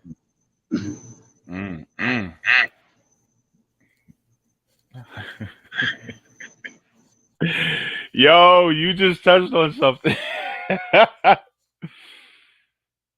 Okay, so my friend Rome, I'm not sure if you ever met him, but he probably would be echoing everything you just said right now. And so, look, you said some logical things that I just could not disagree with. You said some stuff on point. So the whole thing about it kind of means that you're kind of stepping on their social toes, so to speak. Because if you're, you know, telling them, look, we have a means to improve our condition, you know, and they're saying, oh, we can't because their condition, you're suffering because it's God's will. And it's like, but we have a way to improve the condition. Like, I mean, we're trying to be good to people. It's like, but can't do it because, you know, they come up with different excuses. It's like, do you really actually care about the people? Because, I mean, giving people food, you know, on the weekends on a Saturday is nice, but what about dismantling the system that put them there in the first place? Are you saying that you don't want them to do better because if they do better, then that means that they won't be contributing to your church that much longer? Is that what you're saying? Because I mean, what wasn't it Jesus that said that you have to give to the poor, and you know that could be through governmental resources or community resources, but you're holding that back. Is that right? So I mean, I don't know. It's a cringy thing to come to realize, but can't say it's not true. It's you know, like it starts. Right I don't know. Like even as though it's something that yep. Anybody who names, that's not even his original name either. That's the crazy thing. This man changed his name to Cleflo Dollar, and then it's like, yeah, I was chosen by God. No, you were chosen by capitalism, bro. What? Who has a name like Cleflo Dollar? My name, Cleflo Dollar. You sure you're not trying to grift me, bro? Because that's what I'm thinking of the next thing. That's the next thought. The second someone tells me their name and you're just like, hi, I'm Cleflo Dollar. I'm like, you're trying to scam me, bro? Because you sound like you're trying to scam somebody with a name like Cleflo Dollar. Mm-hmm. Boy. Mm-mm. More like Grift Yo Dollar. Griff Yo Dollar. Grift Yo Dollar. Oh man. Oh God. Yeah, Creflo Dollar. Yeah, all of them folks they all sus. You know, boy, they some of the best hustlers ever though. Oh, TDJ, God, all of them. All of them. They all sus, bro. I don't mess with none of them folks. Like, how you gonna have a church that big? These folks be literally getting on national TV and be like, I think Cleflo Dollar did this, or it was another one of them. I don't know. They dang near don't have faces to me anymore. They're just like, I don't know. They just don't even dang near have faces anymore to me. But one of them came to the podium, was like, God came to me and he told me that he wants me to have a private jet. And I'm just like, bro, stop it. Stop it. Stop it. God didn't tell you that. God did not tell you that he wanted you to have a private jet. What? Bro, what? that's like me, bro. That's like me getting up, you know, and calling a girl, like, you know what? God just came to me and told me that I need those fresh new 13s out the mall. So I'm gonna go and do that. God didn't tell you none of that, bro. Like, stop that. Like, that shit pisses me off. Yo. So, and you got Joel Osteen that's like, listen, the power of the doctrine says that we have riches in heaven, so we should have riches on earth as well. As he's talking through those porcelain teeth that he got. Yo, oh my God, that dude. Wasn't it him? Because his church is in New Orleans, right? Church is in New Orleans, I think, or somewhere down there. Yeah. Or yeah. I remember way back when you remember Katrina and all that. He was all like, "Yeah, I'm not opening my church," and then he got flamed for it, and then he decided to open up his church. Like, bro, you got this huge building that looks like the Superdome. I can't tell that the Saints are supposed to play there or in your church, but you got this big old church. You are supposedly a man of the people, a man of God. And you wasn't even gonna open doors for folks until they blasted you for it, bro. You would have to get out my city. You couldn't even. No, Joe, we had done burnt your shit to the ground. You can't even come to my city with that. Hold up. You can't. Bishop Eddie Long. That dude, wasn't he the dude that was accused of like molesting like a couple of teenage boys back in Atlanta? Like, wasn't he accused of that? I forget. If somebody in the chat can remind me. Yo, look, I'm supposed to have stopped like 3 minutes ago, but this is getting too good. Can you stay for like another 15 minutes?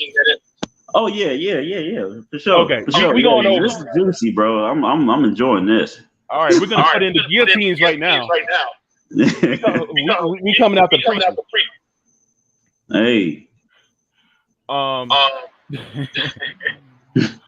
on. Let me see. Okay. Let me see. Angela Dawn said, I tried to get my grandpa to stop giving 10% of to his neighborhood church every month for many years.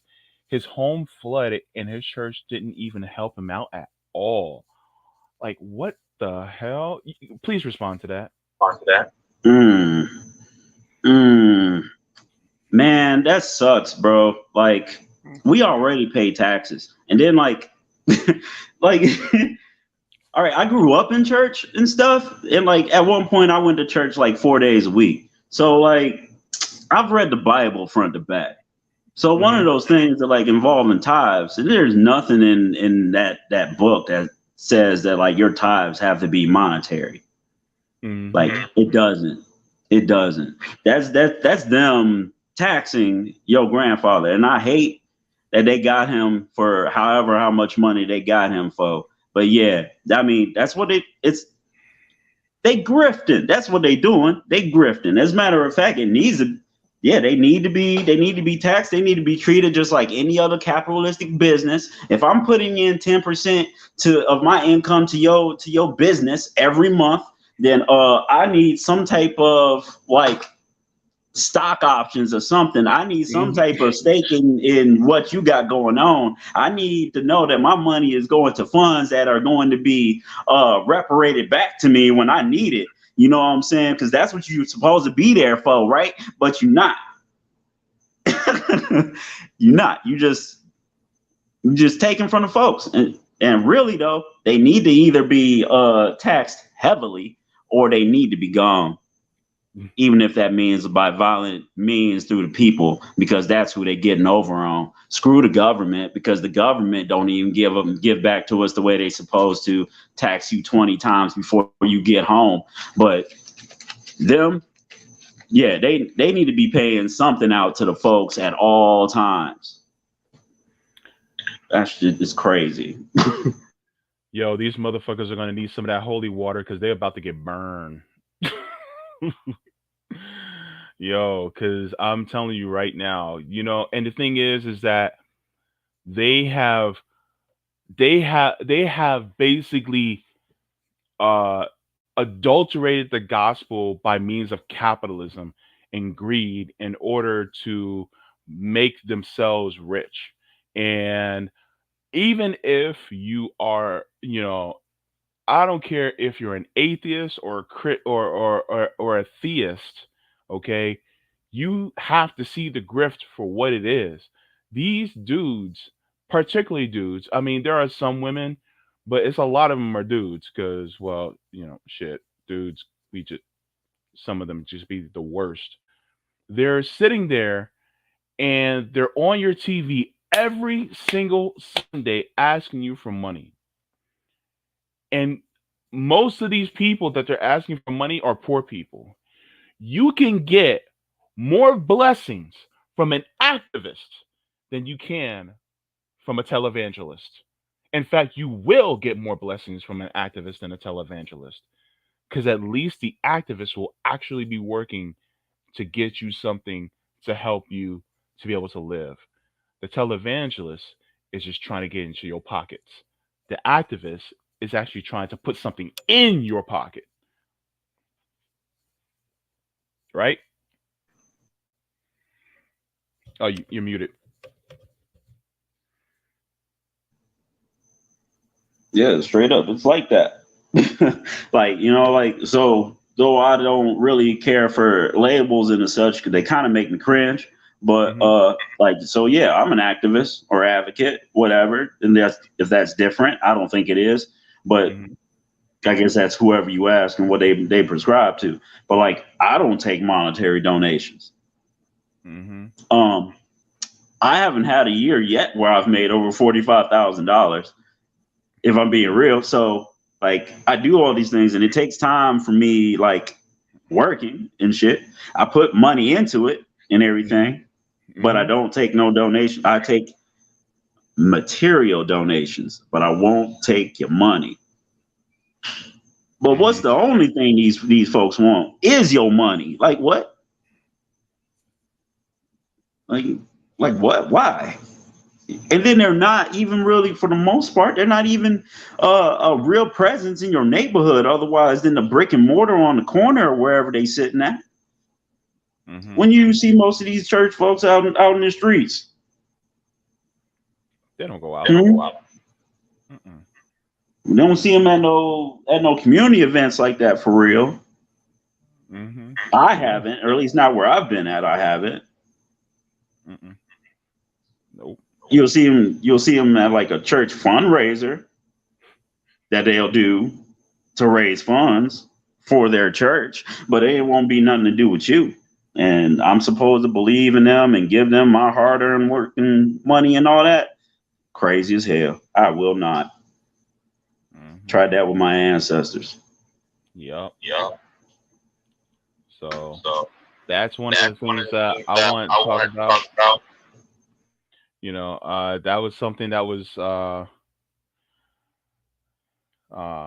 something that I wanted to, that was a little bit of a something that it should have been, it should needs to be talked about because especially a lot of our older ones, especially our boomers, and people are older than that, they talk about,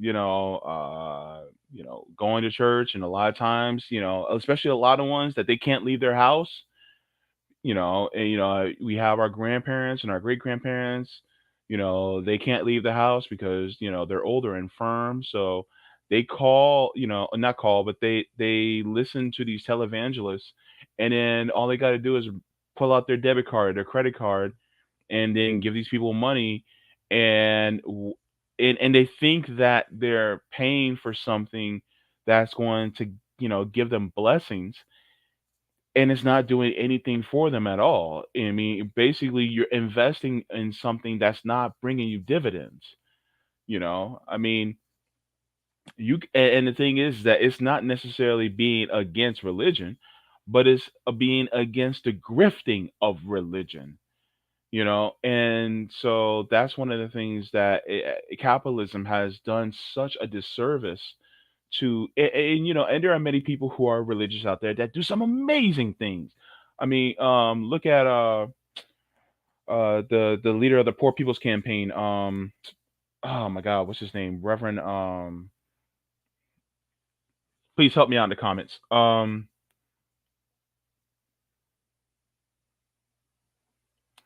Oh my goodness, William Barber. He's been doing the Poor People's Campaign, and that's a good thank you, Carrie, Reverend William Barber.